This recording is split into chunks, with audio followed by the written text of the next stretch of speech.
actually see debris in the air with some of the radar equipment that we have now. Just go to your safe place and we'll ride through this together, all right? All the memories are gone. Springtime in Kansas City. It's beautiful, but can also be very dangerous. It was just over a year ago that people in Oak Grove lived through one of the worst tornadoes to strike our community. Homes destroyed, lives changed forever. And part of that storm is still visible today. It's something that you have no idea how bad it is until you go through it. Living in Tornado Alley means always being prepared for the worst. Flooding, hail, straight line winds, and of course, tornadoes. It can be scary, but you are not alone. Our 41 Action News weather team will unveil the latest technology to help keep you safe when severe weather strikes so you can survive the storm. Good evening, I'm meteorologist Gary Lezak. This new technology can make a big difference between life and death, and it's something our 41 Action News weather team is using right now. Meteorologist Gerard Jabali is well versed in this brand new technology. Gerard, tell us all about it. Well, that's right. Well, I headed down to the National Weather Service in Pleasant Hill, and they have a new tool to help keep you safe in severe storms. So I went down to have a close-up look. Radar is like HD today compared to back in 1974. When storms threaten, technology is our weapon against it. This is the dual polarization radar. It's the latest cutting-edge detection system for tornadoes and hail. But what makes it so much better? This radar is sending out horizontal and vertical pulses, and what we're seeing in return is being able to decipher that and see the size of the objects. It's like looking at a storm with two eyes instead of just one, which means we can see a much better picture of the objects in them, like rain, hail, even bugs or birds. In the past, Doppler weather radar would really only tell us the motion in the storm. And now with that dual polarization upgrade, we can actually see the debris inside those tornadoes and how high it's lofted. Sometimes it's lofted up 15,000 feet high, and that gives us a really good indicator this is a strong tornado. With this new technology, meteorologists can now confirm a tornado touchdown without it being spotted visually. This will lead to better warnings. Of a tornado with this, what we've been showing you. It was put to good use last year, right before Oak Grove was hit by a destructive tornado that was shrouded in rain in the darkness of night. Your 41 Action News weather team gave advanced warnings so people could take cover. So with Oak Grove, we were able to see when that tornado started going through the community, the debris lofted in the air, and we were able to convey that immediately out, saying we see debris on radar. The new radar upgrades we have now are not just critical to meteorologists in the National Weather Service. Your 41 Action News weather team gets fed that exact same data right here in Storm Tracker. Now we can bring you potentially life-saving information during severe weather outbreaks. So how does it compare to trained spotters?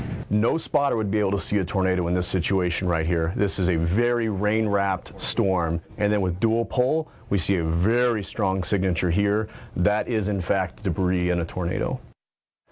Now, spotters are still very useful for the warning process, but this is just another valuable tool for us to use to help keep people safe.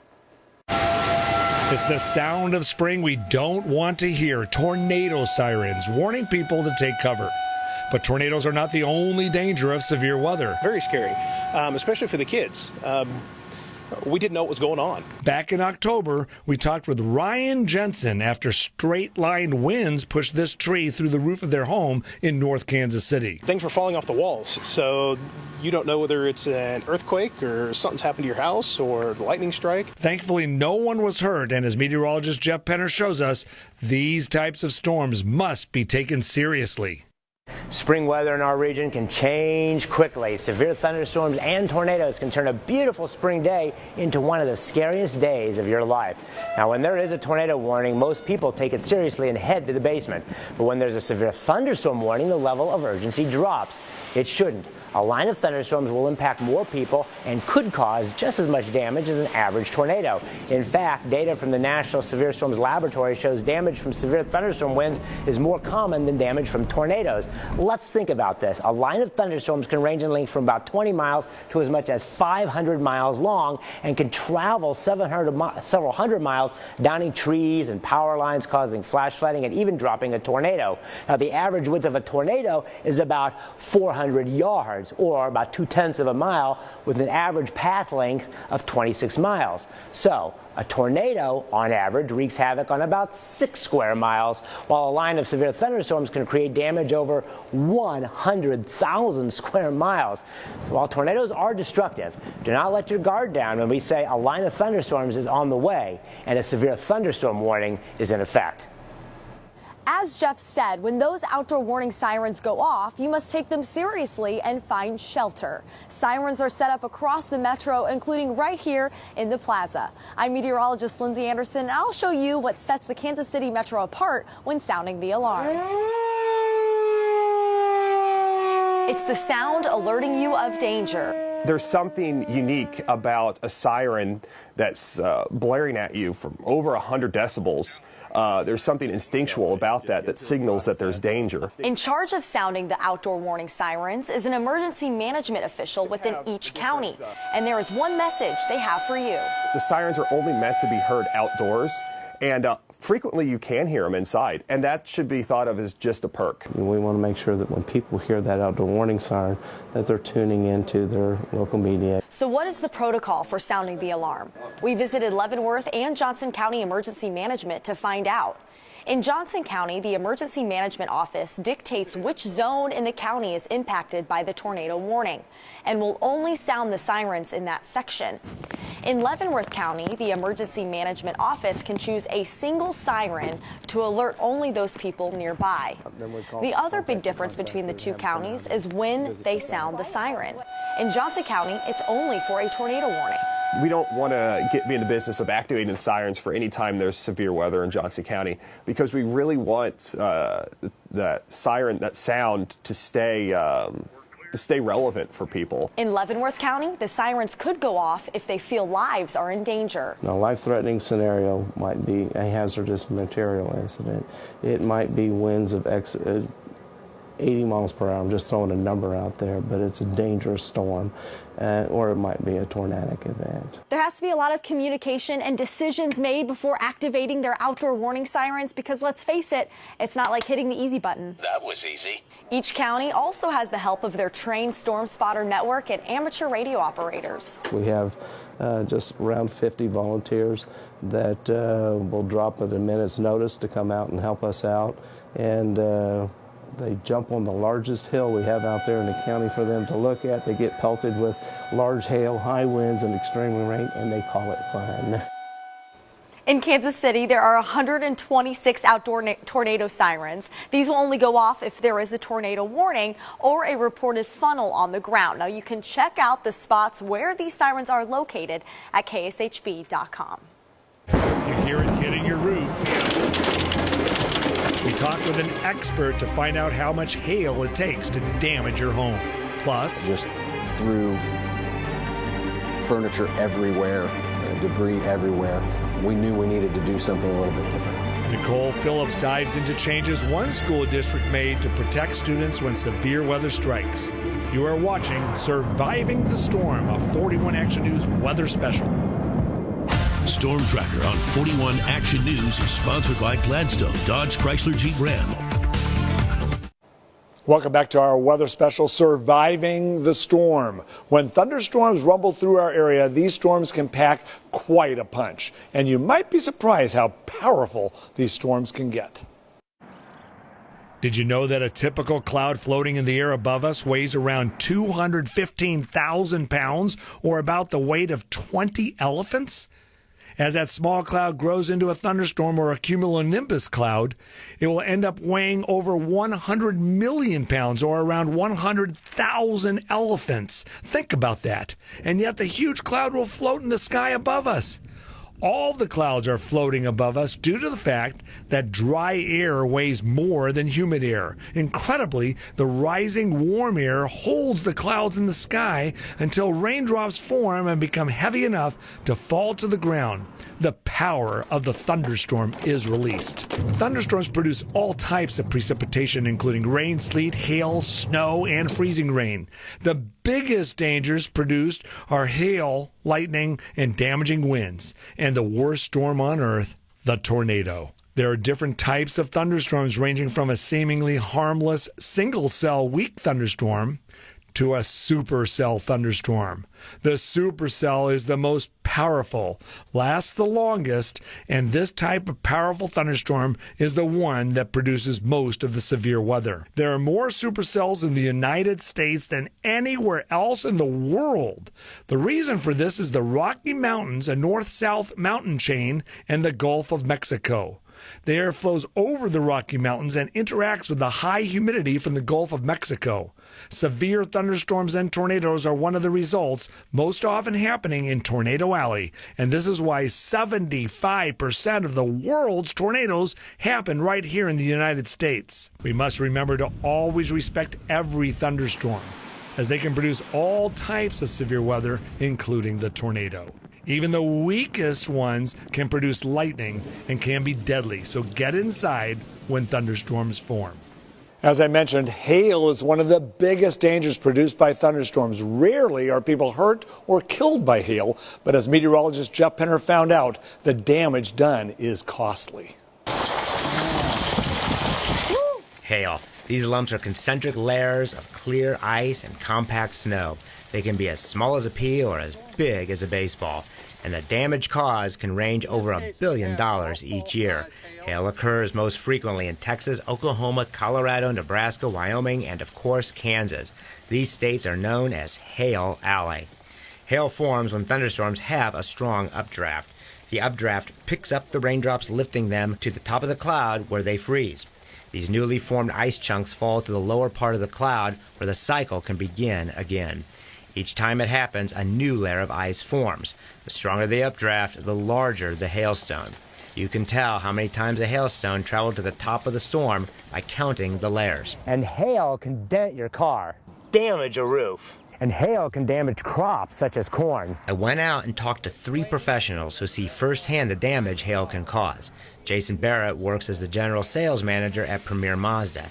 He says hail can benefit those looking for a new car. And I love when hail does come through. It's a good time to come out. You're going to find really good deals coming through if you're willing to pass on one. And hey, I'll live with the dings and get a better discount on the car. Dings on your roof, that can be expensive. For the first time in my 48 years of life, I got up on the roof, not gracefully, but I did it to see the kind of damage hail can do. Small hail, inch size, for an extended period, 10, 15 minutes straight, then it kind of sandblasts the granules off the shingles and still has a detrimental effect where it would require replacement. Golf ball size hail, 2-inch, hen egg, 2.5, baseball size, 3-inch, definitively causes damage in just a short amount of time. What can a homeowner do if hail pounds their house? Contact a roofer that's licensed and a professional storm restoration expert before calling their insurance company, so that way they can avoid having a claim on their history if there isn't enough damage for it to be totaled. This was probably pretty good corn. Even the food you eat can be damaged by hail. I went out to a cornfield on I-29 just north of KCI and talked to James Ward with Ag Partners Co-op. According to James, it can sometimes take up to 10 days for the damage to show up on stems and leaves. But will this damage filter down to the price you pay at the grocery store? If we had enough damage in hail to affect consumer prices, then we have a bad year. So when hail rolls through your area, call a roofer, get a good deal on a new car, and no need to rush to the grocery. When storms strike in the middle of the day, schools across the metro take action to keep students safe. And after deadly storms hit 2 Midwest schools, one local school district decided they needed to make some changes. They're disturbing images. Video cameras captured an EF5 tornado moving through the elementary and middle school in Joplin, Missouri. One of the ideas that sticks in my mind is seeing the video cameras from the school there during that tornado and how it just threw furniture everywhere, debris everywhere. The tornado hit on a Sunday evening and school was out. In 2013, however, an EF5 tornado moved through 2 elementary schools in Moore, Oklahoma. 7 students died while taking shelter in hallways and closets. The idea of keeping our students in the hallways during tornadoes of our regular buildings in the hallways there, we knew we needed to do something a little bit different. That something different was the construction of a FEMA-certified building or safe room that provides protection from tornadoes, but also it serves as an auditorium during non-severe weather days. 18-inch cement walls able to withstand wind speeds of 250 miles per hour, the Oak Grove School District is just one of many districts across the metro to have a safe room. One of the requirements for the FEMA grant was that we were able to get all of our students and faculty members to a central location within 5 minutes. The staff enacted numerous drills in order to get roughly 2,000 people in the school district assembled and ready to go in 5 minutes. Sort of perfected that art, so if there's ever a call from inclement weather nowadays, we know we can get it done if we need to. The safe room was used on the evening of March 6, 2017, when an EF3 tornado moved through the southern portions of the city. A choir concert was just finishing up. If I hadn't known that there was a tornado going through town and I was at the doors letting people in, I never would have known it. You could not hear the wind, you could not hear the rain, you could not hear the sirens. If severe weather were to hit Oak Grove again during the school day, just know that students will be safe. I think that safety is a top concern of all administrators in our district, and if inclement weather is to hit Oak Grove again, kids are going to be safe in this room. It's a choice many people don't want to make. What to do with their pets if they must evacuate. But one Kansas City group is helping ease that burden. Plus, something we saw back at Christmas could be happening again this spring. I reveal my spring weather forecast up next. Wind causes millions of dollars in damage every year. In 2016, wind damage exceeded $149 million across the United States. I'm meteorologist Gerard Jabali, and I'm going to show you just how much wind it takes to damage your home. Let's start with speeds of 30 to 44 miles an hour. Trees will sway and some lawn furniture might topple over. But when the wind is increased to 45 to 57 miles an hour, large trees will bend and dead or weak branches might snap. Carports could be uplifted and older or weak buildings could have some roof damage. Let's kick it up a notch. When wind speeds reach 58 to 74 miles an hour, shallow-rooted trees get pushed over. Semi-trucks are more likely to overturn and shingles from homes can start peeling off. 75 to 89 mile an hour winds create even more damage. Numerous trees can get uprooted and roofs might be partially peeled off. Weak structures are at risk of being severely damaged. At 90 miles an hour or more, automobiles can be pushed off dry roads with ease. Homes could be damaged and most trees will be flattened to the ground. Back in 2005, Hurricane Katrina tore through the Gulf, claiming hundreds of lives and leaving thousands homeless. According to the Kansas KC Metro Animal Response Team, a large number of people failed to evacuate in time because they didn't want to leave their pets behind. I spoke with that organization to find out how they make sure your pets stay safe during the storm. When disaster strikes, gathering your most valuable possessions is important, and for many people, their pets are the first thing they think about. Make sure that we recognize people love their pets. They're our family members. We're not going to leave them in a disaster situation. Sherry Oswald and Carla Lewis run the Kansas City Metro Animal Response Team and train other volunteers to protect local pets in a time of need. And we would help set up a temporary emergency shelter for the animals, provide medical care, food, water, and try to reunite the displaced pets with their owners. Because it quickly becomes a stressful time, the response team recommends thinking ahead and preparing a go bag with your pets in mind. Having, you know, their bed or their blanket or something that smells like home is very important. Having their toys, something familiar, their food even, you know, if you have their food that they eat at home, that's important as well. And don't forget is to have a photograph of you and your pets in your go bag. All of this making it easier to reunite you with your pet. It's an effort from a local team to keep everyone and every pet in Kansas City safe. And if you would like to volunteer for the Animal Response Team, they're holding a 2-day training event later this month. You can learn more by visiting our website at kshb.com. Thank you so much, Lindsay. From spring-like days back to snow, back to spring. It's a pattern we experience through March and some of April. So will this pattern continue? I've analyzed every angle of our spring weather pattern using the proven LRC method to show you what to expect this spring. Lightning, hail, flooding, rain, tornadoes. When and where will severe thunderstorms strike this spring? Our weather team is using a developing technology known as the LRC, which allows us to make accurate weather forecasts days, weeks, and months into the future. The LRC is the centerpiece of a big atmospheric puzzle. Earlier in April, Kansas City had thunderstorms with snow and record cold 80s a few days later, then back to snow again.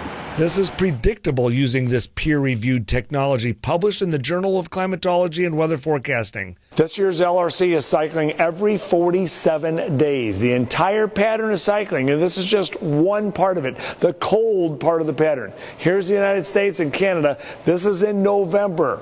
47 days later in Christmas, the same pattern. 47 days later in February, the same pattern. 47 days later as we moved into March and April, the same cold part of the pattern continues to cycle. Knowing the cycling pattern allows us to make these accurate forecasts. We are forecasting severe weather setups between April 24th and 30th, and this will return around June 15th to 20th. We are also forecasting an active period from mid-May to early June, more specifically around May 28th to June 3rd. We are forecasting near to above average rainfall in May and June this year. This will be great for our lawns. We average around 5 inches of rain in May and 5 more inches in June for a total of over 10 inches, and this should keep everything green. When severe weather threatens our area, please keep your eye to the sky, and we will monitor it closely on 41 Action News. You are watching Surviving the Storm, a 41 Action News weather special. We will be right back. As more storms develop this season, 41 Action News has the tools you need to survive the storm. Download our Storm Shield weather app, which alerts you instantly when a watch or warning is issued in your neighborhood. You can also watch our severe weather coverage live on the app. Thank you for watching our spring weather special. Have a great night and stay safe. Stay with 41 Action News. We'll keep you advised.